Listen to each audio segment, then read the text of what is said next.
अब हम पढ़ेंगे आरोह भाग 2। गजानन माधव मुक्तिबोध जी का पाठ सहर्ष स्वीकारा है। इस पाठ का तीसरा पद्यांश। पद्यांश शुरू करते हैं। सचमुच मुझे दंड दो कि भूलूं मैं तुम्हें भूल जाने की दक्षिण ध्रुवी अंधकार अमावस्या। शरीर पर चेहरे पर अंतर में पालूं मैं, झेलूं मैं उसी में नहा लूं मैं। इसलिए कि तुमसे ही परिवेष्टित आच्छादित रहने का रमणीय यह उजेला अब सहा नहीं जाता है, नहीं सहा जाता है। ममता के बादल की मंडराती कोमलता भीतर पिराती है। कमजोर और अक्षम अब हो गई है आत्मा यह। छटपटाती छाती को भवितव्यता डराती है। बहलाती सहलाती आत्मीयता बर्दाश्त नहीं होती है।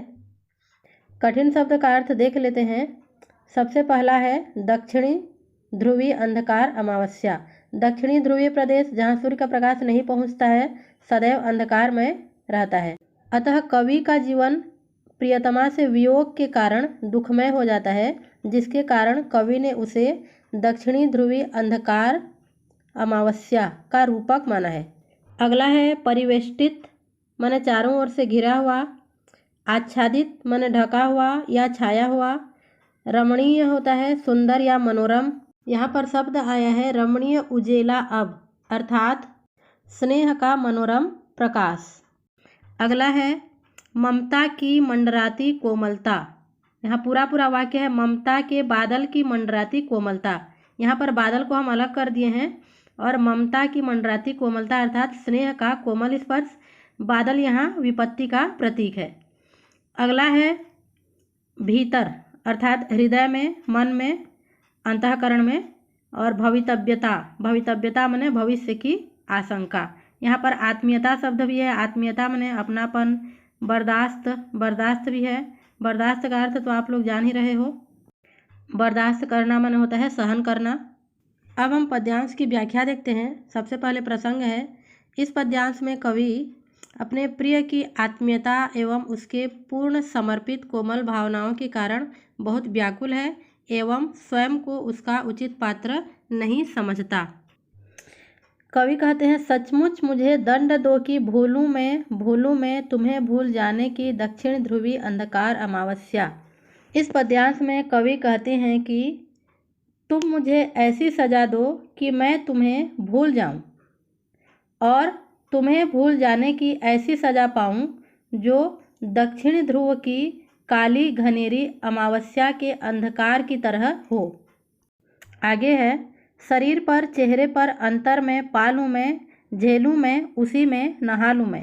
अर्थात वह अंधकार रूपी वियोग की छाया मेरे शरीर पर, चेहरे पर, हृदय में दिखाई पड़े। आगे कवि कहते हैं झेलूं मैं उसी में नहा लूं मैं। अर्थात मैं उस वियोग पीड़ा को इतना झेलूं, इतना सहन करूं कि पूरी तरह से वियोग दर्द में नहा लूं अर्थात डूब जाऊं।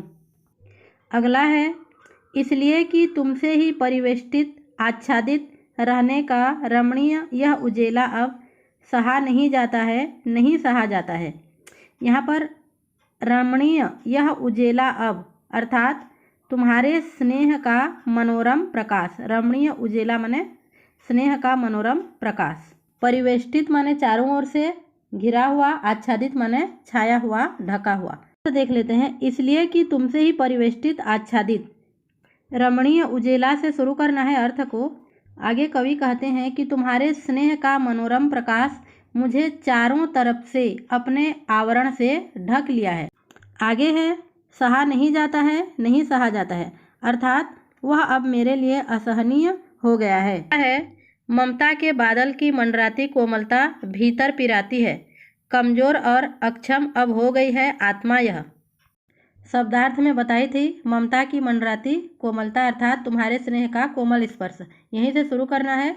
कवि कहते हैं कि तुम्हारे स्नेह का कोमल स्पर्श मुझे विपत्ति के बादल की तरह भयभीत करता है। भीतर पिराती है अर्थात मेरे अंदर को भयभीत करता है। मैं निर्बल और असमर्थ हो गया हूँ। कमजोर और अक्षम अब हो गई है आत्मा यह आया है, तो इसमें अर्थ होगा अब मैं निर्बल और असक्षम हो गया हूँ। अगला है छटपटाती, छाती को भवितव्यता डराती है। भवितव्यता माने भविष्य की कोई आशंका। तो भविष्य की अनहोनी आशंका से मैं अंदर से डरा हुआ हूँ, सहमा हुआ हूँ। छटपटाती छाती आया है तो डरना या सहम जाना। तो कवि कहते हैं कि भविष्य की कोई अनहोनी आशंका से मेरा हृदय डरा हुआ है, सहमा हुआ है। आगे है बहलाती सहलाती आत्मीयता बर्दाश्त नहीं होती। तुम्हारा बहलाना, तुम्हारा अपनापन दिखाना अब मुझसे और सहन नहीं होता है। मैं तुम्हारे प्रेम से मुक्त होना चाहता हूँ। मेरी सहनशीलता समाप्त हो चुकी है। इस प्रकार इस अर्थ को आप लोग अपने शब्दों में भी बना सकते हो और जो शिल्प सौंदर्य अर्थात विशेष है उसको भी आप लोग अपने शब्दों में ही बनाओगे और जो भी समझ में नहीं आएगा आप लोग पूछोगे। शिल्प सौंदर्य को इसलिए नहीं बता रही हूँ ताकि आप लोग बनाने का प्रयास करो और जो भी समझ में नहीं आ रहा है उसको बार बार पूछो। इस प्रकार ये तीसरा पद्यांश इस पाठ का समाप्त होता है। धन्यवाद।